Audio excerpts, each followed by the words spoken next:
বিহুতি আদৰৰ বিহুতি সাদৰৰ বিহুতি অসমীয়াৰ প্ৰাণ আৰু যেহেতু অসমীয়াৰ পদূলি মুখত হেঁপাহৰ বিহুতি আৰু এই মুহূৰ্তত মই আছো জাজি অঞ্চলত আৰু এই জাজিৰ যি বৰহমথুৰি চেমনীয়া হস্পিটেল সেই চেমনীয়া হস্পিটেলৰ বিহুৰ যি প্ৰশিক্ষণ সেই বিহু প্ৰশিক্ষণ গ্ৰহণ কৰি আছে আৰু মই পোনে পোনে সেই বিহুৰ মাজলৈ লৈ যাবলৈ বিচাৰিছো।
প্ৰশিক্ষক আছে মই তেওঁৰ ওচৰলৈ যাম।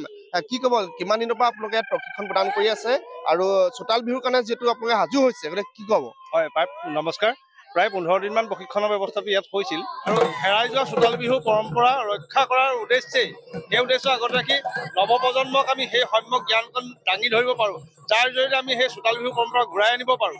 সেই ব্যৱস্থা হাতত ল'লে অভিভাৱকসকলে আৰু আমাক দায়িত্ব দিলে প্ৰশিক্ষণ দিবৰ বাবে আমি আহি যৎপৰোনাস্তি চেষ্টা কৰি আমাৰ সম্যক জ্ঞানৰ আধাৰতে প্ৰশিক্ষণ দি প্ৰস্তুত কৰিছোঁ। হয় নিশ্চয়ভাৱে যিটো আমি দেখুৱাইছোঁ চোতাল বিহুৰ কাৰণে সম্পূৰ্ণ সাজু দিছে। চোতাল বিহুৰ যি পৰম্পৰা গ্ৰাম্য জীৱনত যি বিহুৰ সেই বিহুৰ যি পৰম্পৰা চোতাল বিহুৰ পৰম্পৰা সেই পৰম্পৰা ইতিমধ্যে তেওঁলোকে অটুট ৰাখিবৰ কাৰণে চেষ্টা কৰিছে। যি বৰহমথুৰি চেমনীয়া হুঁচৰি দল সেইটো আমি দেখুৱাইছোঁ পৰিৱেশ ইয়াত কণ কণ মইনামণিহঁতে তেওঁলোকে ইয়াত নচা দেখিবলৈ পোৱা গৈছে আৰু জাজিৰ যি বৃহত্তৰ অঞ্চল এই বৃহত্তৰ অঞ্চলত এই যি বৰহমথুৰি হুঁচৰি দল সেই তেওঁলোকে ইতিমধ্যে যি প্ৰস্তুতি সেই প্ৰস্তুতি সম্পূৰ্ণ কৰিছে আৰু মই দেখুৱাইছোঁ যিহেতু ঢোল আৰু পেঁপাৰ মাতত ইতিমধ্যে তেওঁলোকে ইয়াত বিহুৰ যি সেই আখৰা কৰিবলৈ দেখিবলৈ পোৱা গৈছে। মই বাইদেউ আপোনাৰ ওচৰলৈ আহিছোঁ, কি ক'ব যিহেতু কিমান দিনৰ পৰা ইয়াত আখৰা কৰি আছে আৰু ক'ত এবাৰ আপোনাৰ চোতাল বিহু কৰিবনে মঞ্চ বিহু কৰিবনে কি ক'ব? আমাৰ মানে বিহুযোৰা আজি 3 বছৰৰ আগৰ পৰা প্ৰচেষ্টা কৰি থকা হৈছে। আজি আমাৰ এই 3 বছৰৰ প্ৰচেষ্টাৰ অন্তত আজি এই বিহুযোৰা হৈ উঠিছে। আমাৰ এই বিহুযোৰাৰ উদ্দেশ্য হৈছে যাতে আমাৰ এই চোতাল বিহুৰ যিটো পৰম্পৰা আছিলে সেই পৰম্পৰাটো যাতে হেৰাই নাযায়। আমি চোতাল বিহুৰ পৰম্পৰাৰ এই যিটো আমাৰ প্ৰশিক্ষণ চলি আছিলে এই প্ৰশিক্ষণ আমাৰ সন্মানীয় সুৰজিত ছাৰৰ আণ্ডাৰত চলিছিলে আৰু এই হুঁচৰি দলটোৱে আমি বিভিন্ন মঞ্চত আমি অংশগ্ৰহণ কৰিম বুলি ভাবিছোঁ আৰু তেওঁলোকে যাতে ভৱিষ্যতে আৰু ভাল পদক্ষেপ ল'ব পাৰে তাৰ আশাৰে আমি এই প্ৰচেষ্টা আগবঢ়াইছোঁ। আৰু নিশ্চয়কৈ চোতাল বিহুৰ কাৰণে এইদৰে সাজু হৈ থকা দেখিবলৈ পোৱা গৈছে। এইবিলাক আমি দেখুৱাইছোঁ NKTV দৰ্শকক জাজি যি বৰহমথুৰি হুঁচৰি চেমনীয়া হুঁচৰি দল চেমনীয়া হুঁচৰি দলৰ পৰিৱেশ তেওঁলোকে ইতিমধ্যে উকাল ভাঙি নাচি থকা দেখিবলৈ পোৱা গৈছে।